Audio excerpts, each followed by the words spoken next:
నిన్న మణిపూర్లో పర్యటించిన కాంగ్రెస్ నేత రాహుల్ గాంధీ ఇవాళ సొంత నియోజకవర్గానికి వెళ్తున్నారు. పార్టీ నేతలు అధికారులతో భేటీ అవుతారు. రాయ్బరేలీ అభివృద్ధిపై సమీక్షిస్తారు.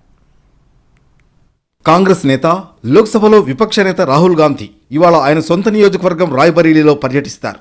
వైనాడ్ నుంచి రాయ్బరేలీకి షిఫ్ట్ అయిన రాహుల్ గాంధీ ఆ ప్రాంతాన్ని తన ఫస్ట్ ప్రయారిటీగా మార్చుకున్నారు.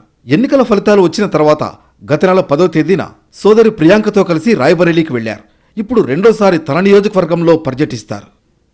ఉదయం 9:30 గంటల సమయంలో రాహుల్ గాంధీ ఫుర్సత్గంజ్ ఎయిర్పోర్టుకు చేరుకుంటారు. అక్కడి నుంచి 10 గంటల ప్రాంతంలో భూమా గెస్ట్ హౌస్కి వెళ్తారు. అక్కడ పార్టీ నేతలతో రాహుల్ సమావేశమవుతారు. నియోజకవర్గంలో పార్టీ పరిస్థితిపై చర్చిస్తారు. ఆ తర్వాత స్థానికులతో రాహుల్ ముచ్చటిస్తారు. అనంతరం రాయ్బరేలీ జిల్లా అధికారులతో సమావేశమవుతారు. జిల్లాలో ఇప్పటి వరకు జరిగిన అభివృద్ధి పనులు, ఇంకా చేపట్టాల్సిన పనులపై చర్చిస్తారు. అంతేకాకుండా 2023లో సియాచిన్ గ్లేసియర్లో వీరమరణం పొందిన కెప్టెన్ అంశుమాన్ సింగ్ కుటుంబ సభ్యులతో రాహుల్ సమావేశమవుతారు. రాయ్బరేలీకి రాహుల్ రెండోసారి పర్యటిస్తూ ఉండడంతో కాంగ్రెస్ శ్రేణుల్లో ఉత్సాహం కనిపిస్తోంది.